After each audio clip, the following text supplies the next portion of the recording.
Bonsoir Marine Le Pen. Bonsoir. Merci d'être avec nous. Vous êtes la présidente du Front National, vous êtes tête de liste aux Européennes. On va parler bien sûr de votre programme pour les Européennes, de l'image que vous avez dans la société. Vous connaissez les règles du jeu, on est ensemble jusqu'à 20h. Je vais d'abord vous interroger pendant cette première demi-heure sur l'actualité politique, sur votre programme. C'est ensuite Edwige Chevrillon de BFM Business qui viendra nous rejoindre, BFM Business, où vous pouvez nous écouter en direct sur BFM Radio et nous revoir ce soir côté BFM Business télé à partir de 22h. Elle vous interrogera notamment sur la question de la sortie de l'euro, qui est un des au cœur de votre programme des Européennes. C'est ensuite Anna Cabana, grand reporter au journal Le Point, qui viendra interroger la cohérence de votre parcours.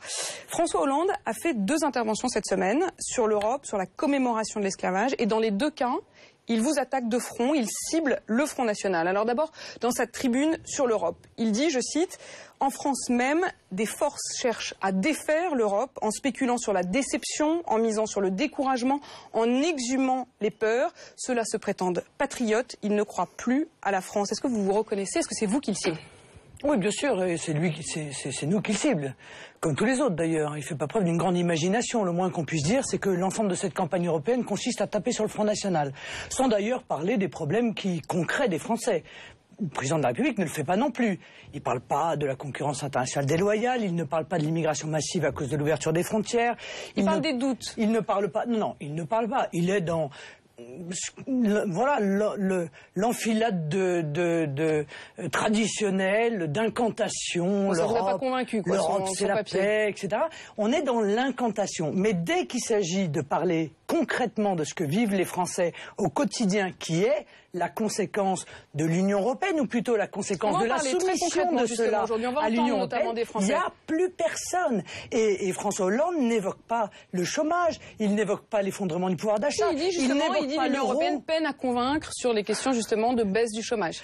Oui, d'accord. Il ne parle pas de l'euro, il ne parle pas de la concurrence, il ne parle de rien de tout cela. Nous, on va en parler. Et je pense que c'est un immense aveu, en réalité, d'impuissance de la part du président de la République. C'est un aveu d'impuissance? Tout à fait. C'est un immense aveu d'impuissance.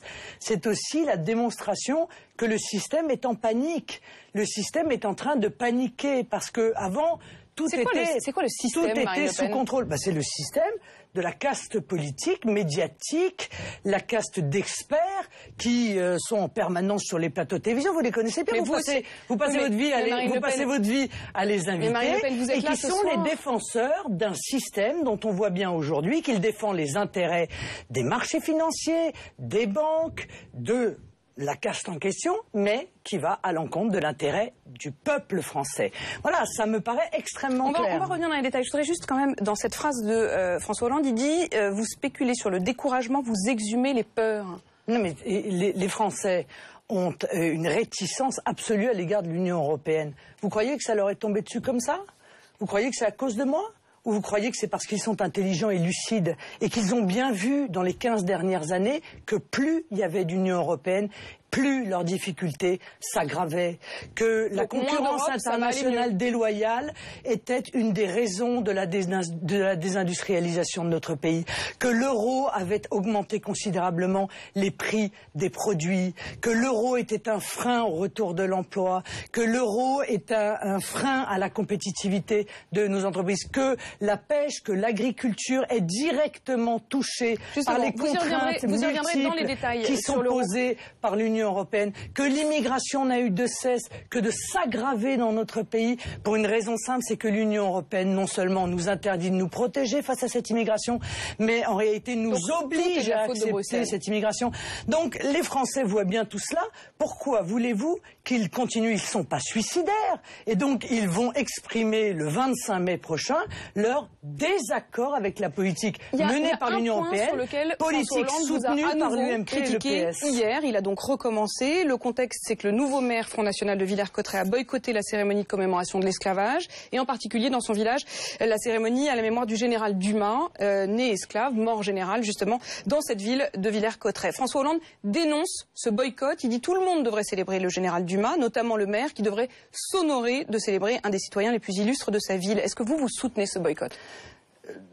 Non, mais je crois que le maire de Villers-Cotterêts, d'ailleurs, n'a pas interdit la commémoration. Non, lui-même, il n'a pas voulu que la mairie y participe. Il fait partie des nombreux Français qui ont le sentiment que les gouvernants qui se sont succédés n'ont eu de cesse que de culpabiliser la France par rapport à son passé. Mais au-delà de ça, vous soutenez, le président de la République... Vous-même, vous estimez que c'est légitime et c'est bien que le maire de Villers-Cotterêts se soit retiré. C'est pas légitime ou bien, madame, c'est son choix. Voyez-vous, car les maires ne sont pas sous tutelle. Non, moi, je serais allée à la commémoration, figurez-vous, et j'aurais dénoncé l'esclavage actuel. Et le président de la République s'honorerait, voyez-vous, à rompre les relations avec le Qatar. Hein.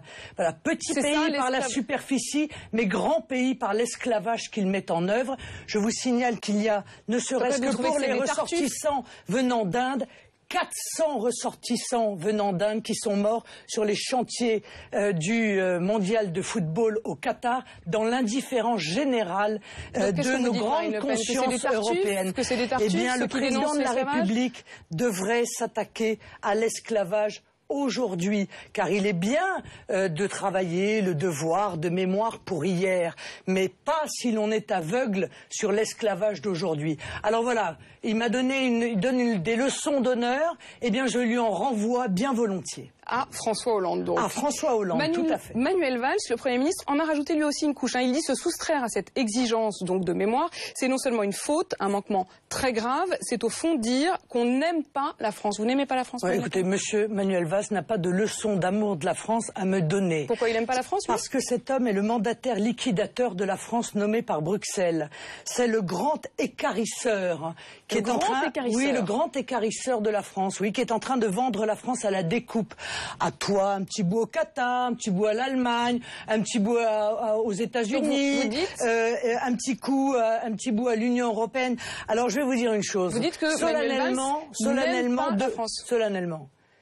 Manuel Valls sera le pire Premier ministre que la Ve République ait connu. Vous m'entendez? Ce sera le pire Premier ministre. Expliquez-vous, en quoi? Parce qu'il va contribuer à terminer le travail qui a commencé sous ses prédécesseurs, c'est-à-dire le travail de dilution, encore une fois, d'équarrissage de notre pays. Cet homme est un pur produit du système.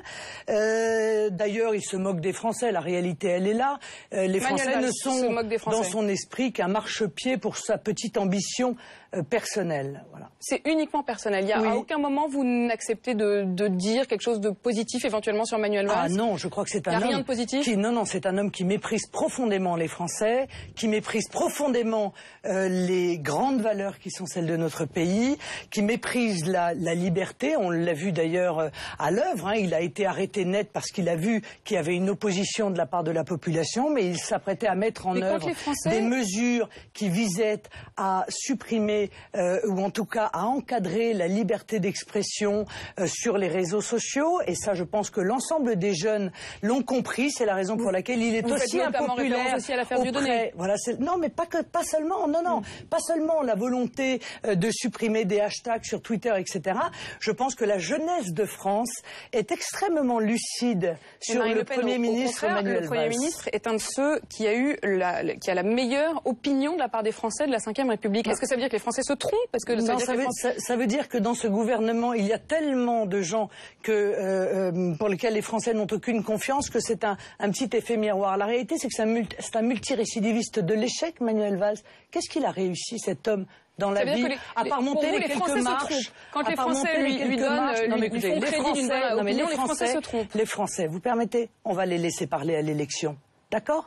Parce que moi, les sondages, d'abord, il y en a 12 par jour, ils sont tous contradictoires les uns avec les autres. Non, mais permettez-moi. Ouais. Donc, on va voir aux élections de Manuel Valls, on va aussi parler des vôtres. Le Parti socialiste fera... Non, mais je vous parle pas de sondage, moi, je sais que ça vous passionne, mais combien le Parti socialiste, quelle image vous avez notamment dans l'opinion française? Vous permettez que je termine ma phrase? On va regarder effectivement les résultats. Laissez-moi terminer ma phrase. Mais c'est moi qui pose des questions, Marine Le Pen.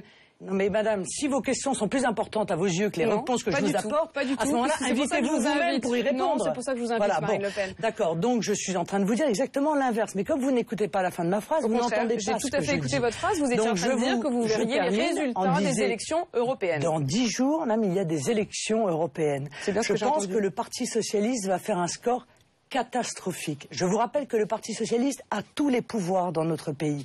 L'État, l'Assemblée nationale, le Sénat, les régions, des centaines, même des milliers de communes, les conseils généraux, et je pense qu'il va faire un score historiquement bas. Ça voudra dire quoi? Ça voudra dire qu'entre les municipales et les européennes, le Parti socialiste n'a pas retrouvé la confiance des Français. Et donc que donc l'effet Valls, bulle.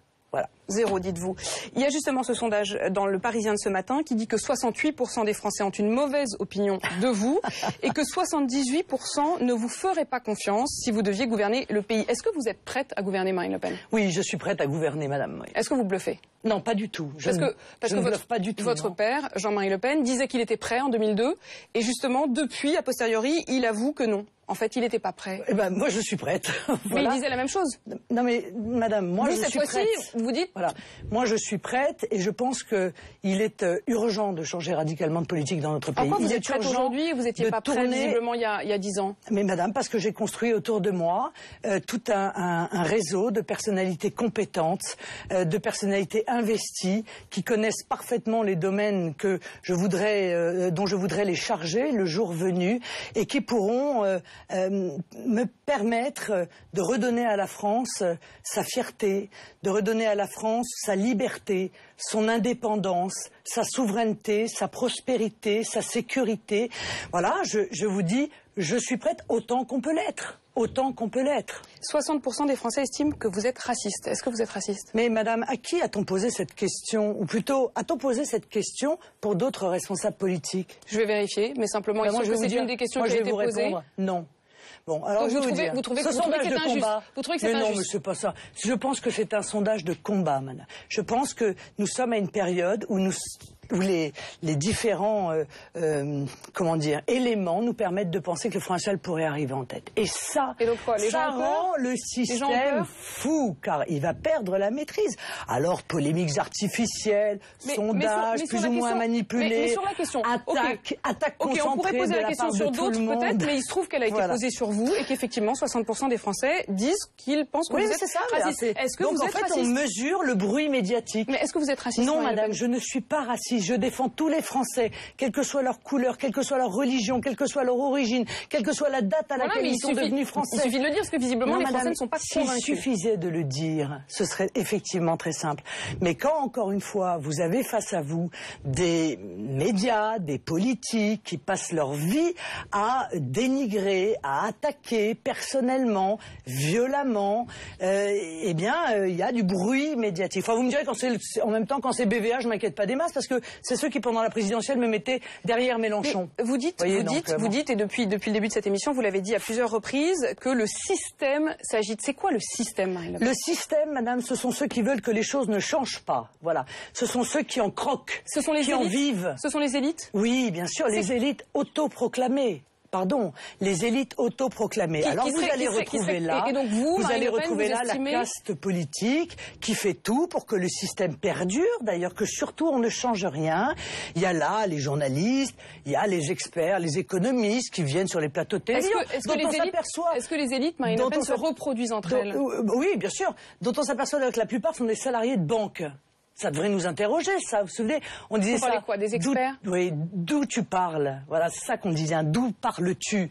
Eh bien, on s'aperçoit que pour la plupart, ils travaillent soit pour des entreprises du CAC 40, soit pour des banques. Donc, ils sont jugés partis, en quelque sorte, dans ce débat. Marine Le Pen, oui, vous dites que les élites se reproduisent. Oui, il y a des pouponnières comme ça. L'ENA, Sciences Po. Mais est-ce que le Front National, c'est pas... Pardon, vous n'avez pas fait Sciences Po, j'espère. J'ai fait Sciences Po, mais je n'ai pas fait l'ENA, vous voyez. Zut. Voilà. Bon.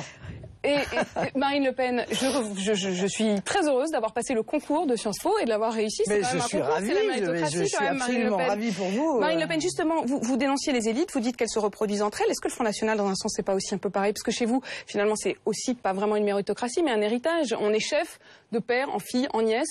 Ça aussi, c'est se reproduire, non? Non, mais ce que vous dites est en même temps faux et insultant. Insultant puisque vous le savez pertinemment. Il y a eu des élections au Front National. Et ces élections ont permis à près de 70% des adhérents du... Pardon? C'est comme pour Sciences Po, il y a un concours. Mais je vois pas le rapport entre l'élection dans un parti et Sciences Po. Enfin, permettez-moi. Vous justifiez simplement Non mais on est bien d'accord ça n'a strictement rien à voir. Sciences Po, c'est pas une élection. Bon, Père Fignès quand même, Marine Le Pen, non? Non, madame, non. Je crois que, encore une fois, vous trompez et vous trompez les Français. Et vous trompez les Français parce que tout vise à salir la personne que vous avez en face de vous. Et pour une raison simple, madame, c'est que cette personne, elle ne participe pas à votre système, justement. Elle ne veut pas que les élites se reproduisent. Elle veut que les Français reprennent le pouvoir dans leur propre pays.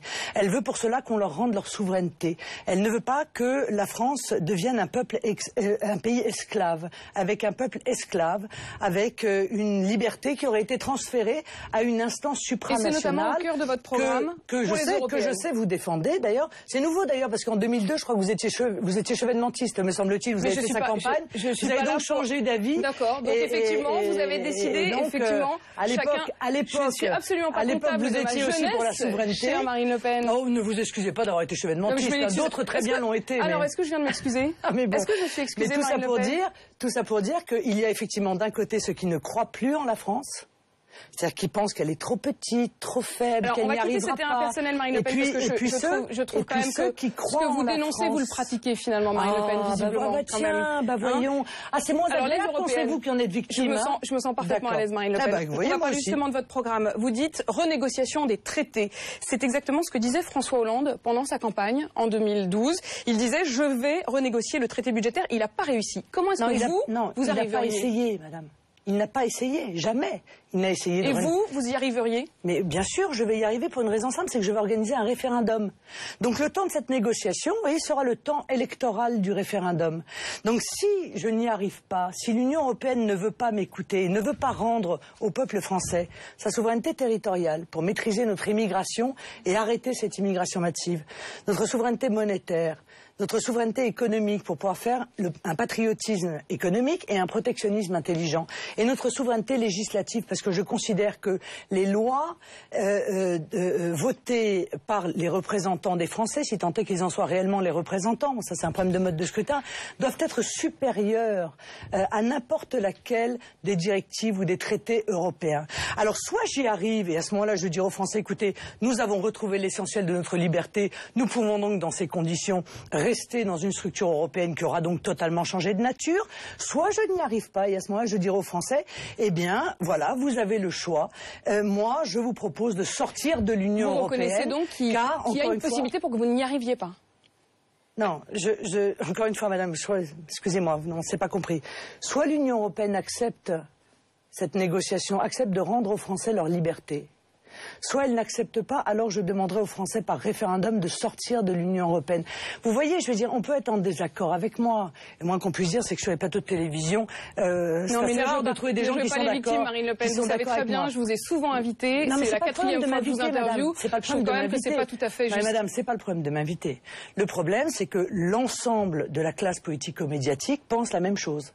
Voilà, c'est tout. Et dit la même chose. Alors Marine Le Pen, et il est extrêmement rare on va stopper la contribution. De trouver une voix qui soit en désaccord avec cette pensée unique. Moi, j'estime qu'en tout cas, c'est pas mon rôle. Avec cette pensée. Ah bah écoutez, il faut arrêter de tweeter alors. Parce que moi, j'ai lu vos tweets, excusez-moi, mais vous prenez position politiquement bien souvent quand même. Vous savez, c'est ça aussi. Ah bah faut choisir. Politique, Marine Le Pen. Mais cela dit, à aucun moment, je suis d'un côté ou de l'autre. Marine Le Pen, stopper la contribution de la France au budget européen, ça aussi, ça fait partie de votre programme. Sauf que cette contribution, elle revient aussi en France, notamment sous forme de subventions. Je voudrais qu'on écoute un agriculteur, Philippe Henry, il est exploitant en Meurthe-et-Moselle et il en parle de l'Europe. Moi, l'Europe, déjà en tant qu'agriculteur, l'Europe, ça parle puisque c'est la PAC. On reçoit des subsides financiers qui sont pas anecdotiques, puisque sur notre exploitation, par exemple, ça représente plusieurs dizaines de milliers d'euros. Nous, on le perçoit du sonnant et du trébuchant, évidemment. Lui, il dit plusieurs millions. C'est très gentil de me permettre de répondre à ça.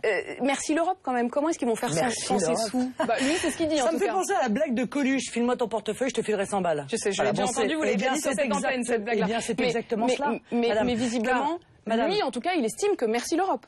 Non, il croit ce qu'on lui raconte, à savoir que c'est l'Union européenne qui lui donne de l'argent. Et donc, merci de me permettre d'expliquer à l'ensemble des agriculteurs français que l'argent qu'ils reçoivent de l'Union européenne, c'est le nôtre, c'est celui des Français, puisque nous donnons chaque année à l'Union européenne 20 milliards et qu'elle ne nous en rend que 13 PAC comprise. Donc autant ne pas lui donner 20 milliards, conserver nos 20 milliards, ce qui permettrait d'ailleurs de mettre en place une politique agricole française, c'est-à-dire d'aider les agriculteurs qui pourraient en avoir besoin dans le cadre de la défense de notre indépendance alimentaire. On pourrait même d'ailleurs leur en donner un peu plus, puisqu'on a encore 7 milliards. Mais le donner directement sans que ça passe par l'Union européenne, quoi. Mais oui, mais moi je crois qu'il faut qu'on arrête de passer par les technocrates de Bruxelles, parce qu'ils font n'importe quoi. Ils font n'importe quoi avec l'agriculture, ils font aussi n'importe quoi avec les pêcheurs. J'étais au Crotoy cette semaine, mais les pêcheurs, ils n'en peuvent plus. Ils ont dit, on vit une histoire de fou. L'Union européenne nous impose des contraintes délirantes qui correspondent à tout sauf au métier que nous faisons. Je vous signale d'ailleurs qu'il prévoit, alors pour l'instant ça a été stoppé, mais ça va probablement revenir, de mettre les marins sous vidéosurveillance. Vous voyez, on met même pas les criminels sous vidéosurveillance pour voir si les marins sur leur bateau se soumettent bien aux diktats et aux contraintes de l'Union européenne. On vit en plein délire. Il faut arrêter cette folie, arrêter cette machine à fabriquer les mégots, sortir des griffes des technocrates et rendre le pouvoir au peuple français. Et bien justement, un des moyens pour vous de rendre le pouvoir au peuple français, ce serait de sortir de l'euro. On accueille tout de suite Edwige Chevrillon de BFM Business.